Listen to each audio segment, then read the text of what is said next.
इस एपिसोड की शुरुआत में हम बीस्ट की आर्मी को देखते हैं जिन्होंने जियान के ऊपर हमला कर दिया था, जिसकी वजह से वो बहुत ही ज्यादा डर जाती है। लेकिन तभी यहाँ पर एंट्री होती है मेंगेई की, जिसने यहाँ पर आने के साथ ही इन सभी को मार दिया था। और जियान यहाँ पर मेंगेई को देखकर बहुत ही ज्यादा खुश हो जाती है। इसके बाद वो बोलती है, मुझे लगा था कि आज मैं इसी जगह पर मर जाऊंगी। इस पर मेंगेई बोलती है, तुम यहाँ पर बकवास करना बंद करो, क्योंकि मैं तुम्हें दोबारा से कोई भी गलती करने नहीं दूंगी। तभी यहाँ पर एक आदमी बोलता है, फॉर्मेशन को दोबारा से बनाओ। इस बात को सुनकर मेंगेई बोलती है, ये जरूर से सिहा होगा जिसने यहाँ पर फॉर्मेशन को डिस्ट्रॉय किया है, इसलिए अब तुम्हें यहाँ पर चिंता करने की कोई भी जरूरत नहीं है, क्योंकि मैं तुम्हें इस जगह से बाहर ले जाऊंगी।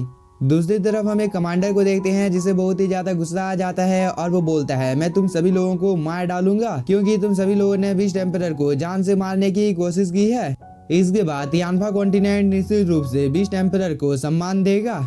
दूसरी तरफ हम बीस्ट एम्परर को देखते हैं जो कि बोलता है, हुआंगफू सॉन्गजोंग ने 6 हेवनली एम्परर को डिस्ट्रॉय कर दिया है। साथ ही तुमने जब 6 हेवनली एम्परर को मारा था तब तुम्हें कोई पछतावा भी नहीं था। और वो ये बोलकर तेन्यू के ऊपर हमला करने लगता है, लेकिन तेन्यू एक अटैक बीस्ट एम्परर के ऊपर कर देता है, जिसकी वजह से वो थोड़ी दूर जाकर गिरता है। इसके बाद तेन्यू लाओ युआन और उसके सभी साथियों को दूसरों की मदद करने के लिए भेज देता है, क्योंकि तेन्यू अकेले ही यहाँ पर बीस्ट एम्परर का सामना करना चाहता था। इस बात को सुनकर लाओ युआन और दातो इस जगह से चले जाते हैं। इसके बाद बीस्ट एम्परर बोलता है, तुम यहाँ पर किसी के मदद के बिना ऐसी बातें यहाँ पर कैसे बोल सकते हो। इस पर तेन्यू यहाँ पर अपनी एनर्जी को रिलीज करना शुरू कर देता है। दूसरी तरफ बीस्ट एम्परर ने भी अपनी पावर को एक्टिवेट कर लिया था, लेकिन तभी तेन्यू यहाँ पर होंगमेंग शील्ड को एक्टिवेट कर देता है और इस चीज में बीस्ट एम्परर फंस जाता है। दूसरी तरफ तेन्यू ने यहाँ पर अपने सभी डिवाइन स्वॉर्ड को समन कर लिया था। इस चीज को देखकर बीस्ट एम्परर बोलता है, तेन्यू तुम्हारा हेवनली पावर सच में बहुत ही ज्यादा असाधारण है, लेकिन ये बहुत ही ज्यादा अफसोस की बात है कि तुम मेरा कुछ बिगाड़ नहीं पाओगे। और वो ये बोलकर यहाँ पर अपने एक सीक्रेट टेक्निक को एक्टिवेट करने लगता है, जिसकी वजह से तेन्यू के इर्द गिर्द में जितनी भी ज्यादा स्पिरिचुअल एनर्जी होती है उन सभी को बीस्ट एम्परर ने अपने अंदर में अब्जॉर्ब कर लिया था। इसके बाद बीस्ट एम्परर बोलता है, तेन्यू तुम्हारी ये छोटी मोटी चालें मेरी बस इस जगह पर पावर को बढ़ाने की काम आएगी, इसलिए तुम्हें यहाँ पर कुछ बड़ा सोचना चाहिए। इस पर तेन्यू बोलता है, बीस्ट एम्परर क्या तुम सच में इस जगह पर कुछ खाना चाहते हो, तो मैं तुम्हारे इस ख्वाहिश को जरूर से पूरा करूंगा।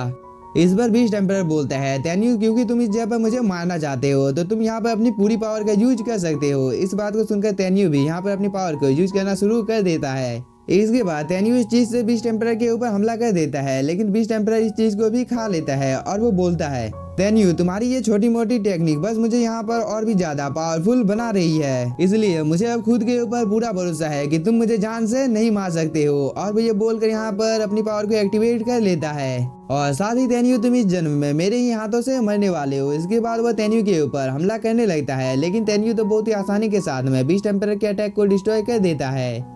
इसके बाद वो बोलता है, बीस्ट एम्परर तुम्हें क्या लगता है कि तुम इस जगह पर मुझे अपने कंट्रोल में कर सकते हो। तभी बीस्ट एम्परर बोलता है, तेन्यू आखिरकार तुम मेरे अटैक को इतनी आसानी के साथ कैसे डिस्ट्रॉय कर सकते हो। इस बार तेन्यू बोलता है, तुम्हें कभी भी ऐसे ही किसी चीज को खा नहीं लेना चाहिए, नहीं तो इस चीज का अंजाम तुम्हें बाद में चुकाना पड़ सकता है। यह बोलने के बाद तेन्यू ने अपने सभी डिवाइन स्वॉर्ड की पावर को एक्टिवेट कर दिया था। इसके बाद वो बीस्ट एम्परर के ऊपर हमला कर देता है, जिसे देखकर बीस्ट एम्परर बहुत ही ज्यादा डर जाता है। इसके बाद वो बोलता है, तेन्यू तुम मुझे यहाँ पर ऐसे ही मार नहीं सकते हो, और वो ये बोलकर अपने बीस्ट फॉर्म में आ जाता है। इसके बाद बीस्ट एम्परर ने एक ही झटके में तेन्यू के अटैक को डिस्ट्रॉय कर दिया था। इस चीज को देखकर एक पल के लिए तेन्यू भी थोड़ा सा शॉक हो जाता है। इसके बाद वो बोलता है, बीस्ट एम्परर तुम्हारी ये बॉडी सच में बहुत ही ज्यादा पावरफुल है, क्योंकि तुम्हारी ये चमड़ी बहुत ही ज्यादा सख्त और मोटी है। इस बार बीस्ट एम्परर बोलता है, तेन्यू अब तुम्हें मरने से कोई भी नहीं बचा सकता है। यह बोलने के बाद बीस्ट एम्परर यहाँ पर रॉर करने लगता है। इस चीज को देखकर तेन्यू बोलता है, मैंने अभी अभी होंगमेंग हेवनली दाओ की पावर का यूज किया है, इसलिए तुम्हारी अब यहाँ पर जीतने की कोई भी संभावना नहीं है। इस पर बीस्ट एम्परर बोलता है, क्या तुम्हें सच में लगता है कि तुम्हारी ये बकवास हेवनली पावर मेरा यहाँ पर कुछ बिगाड़ सकती है, और तुम्हें क्या यहाँ पर ऐसा लगता है कि मैं इन सब चीजों का यूज नहीं कर सकता हूँ।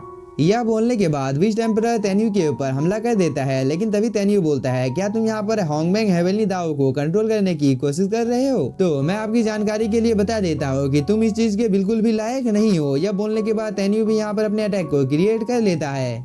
इसके बाद वो बोलता है, बीस्ट एम्परर अब समय आ गया है, तुम्हें अपने बेटे के साथ मिलने के लिए जाना चाहिए, क्योंकि मैं अब तुम्हें जान से मारने वाला हूँ। इसके बाद तेन्यू बीस्ट एम्परर के ऊपर हमला कर देता है, जिसकी वजह से बीस्ट एम्परर सीधे जमीन पर आकर गिरता है और वो बोलता है, तुआवलिन आखिरकार तुम इस जगह पर कुछ क्यों नहीं कर रहे हो। इस पर तुआवलिन बोलता है, तुम लोगों ने यहाँ पर बहुत ही ज्यादा अच्छी फाइट की है, लेकिन बीस्ट एम्परर आपको यहाँ पर घबराने की कोई भी जरूरत नहीं है, क्योंकि आपकी मदद करने के लिए होली गॉड इस जगह पर है। यह बोलने के बाद तुआवलिन यहाँ पर बीस्ट एम्परर की पावर को अपने अंदर में अब्सॉर्ब करने लगता है। इस चीज को देखकर ये कल्टीवेटर बहुत ही ज्यादा शॉक हो जाता है। तभी तुआवलिन बोलता है, बीस्ट एम्परर आपको चिंता करने की कोई भी जरूरत नहीं है, क्योंकि मैं आपका और आपके बेटे के मौत का बदला लेने वाला हूँ, इसलिए आप यहाँ पर कोऑपरेट कीजिए। और वो ये बोलकर बीस्ट एम्परर को यहाँ पर जान से मार देता है। इस चीज को देखकर इस कल्टीवेटर को बहुत ही ज्यादा गुस्सा आ जाता है और वो बोलता है, तुआवलिन ने हम लोगों के बीस्ट एम्परर को जान से मार दिया है, इसलिए अब हम लोगों को बीस्ट एम्परर की मौत का बदला लेना होगा। इस पर ये कल्टीवेटर बोलता है, अब यहाँ पर चिल्लाने का कोई भी फायदा नहीं है, तुम लोग जो भी हम लोगों का उखाड़ सकते हो उखाड़ कर दिखाओ। इस बात को सुनकर ये सभी लोग इन लोगों के ऊपर अटैक करने के लिए चले जाते हैं।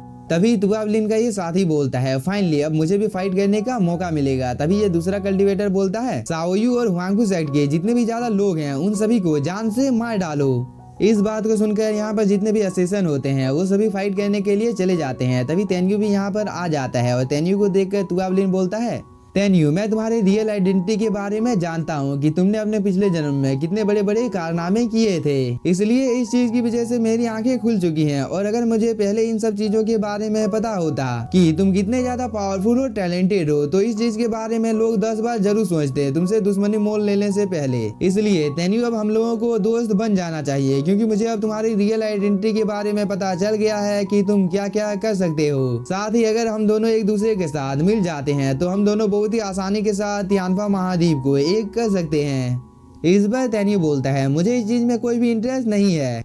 इस बार तुआवलिन बोलता है, हुआंगफू सेक्ट कभी भी 6 हेवन की रहस्यमय कला का सामना नहीं कर सकता है। इस बार तेन्यू बोलता है, तुम्हें क्या लगता है कि हुआंगफू सेक्ट कभी भी 6 हेवन की रहस्यमय कला का सामना नहीं कर सकता है? तो मैं तुम्हारी जानकारी के लिए बता देता हूँ कि तुमने गलत अनुमान लगाया है, क्योंकि मैं 6 हेवन की रहस्यमय कला को डिस्ट्रॉय कर सकता हूँ, इसलिए अब मैं तुम्हें जान से मार सकता हूँ। और वो ये बोलकर तुआवलिन के ऊपर हमला कर देता है, जिसकी वजह से इसकी हालत थोड़ी सी खराब हो जाती है। इसके बाद वो बोलता है, तेन्यू क्या तुम सोंगवान को जान से मार सकते हो? तो मैं तुम्हारी जानकारी के लिए बता देता हूँ कि मैं तुआवलिन कोई ऐसा इंसान नहीं हूँ जिसे कोई भी आकर यहाँ पर धमका सकता है। यह बोलकर अचानक से तुआवलिन डिसअपियर हो जाता है और वो तेन्यू के पीछे में अपीयर हो जाता है। इस चीज को देखकर तेन्यू बोलता है, तुमने इस टेक्निक की मदद से वेदी के पुराने लीडर को जान से मारा था, लेकिन अब तुम यहाँ पर कुछ भी कर नहीं सकते हो। और ये बोलकर तुआवलिन के ऊपर कंटिन्यू हमला करने लगता है, लेकिन तुआवलिन इसके सभी अटैक को डॉज कर लेता है। इसके बाद वो बोलता है, तुम अब यहाँ पर कुछ भी कर नहीं सकते हो, क्योंकि जब तक ये ताबीज मेरे हाथों में है तब तक मेरा कोई भी कुछ बिगाड़ नहीं सकता है। क्योंकि तेन्यू मैं तुम्हारी जानकारी के लिए बता देता हूँ कि इस वेदी के 3 फीट के अंदर आना बहुत ही ज्यादा मुश्किल है। इसके बाद तुआवलिन कंटिन्यू तेन्यू के ऊपर हमला करने लगता है, लेकिन तेन्यू तो इसके अटैक को बहुत ही आसानी के साथ डॉज कर लेता है।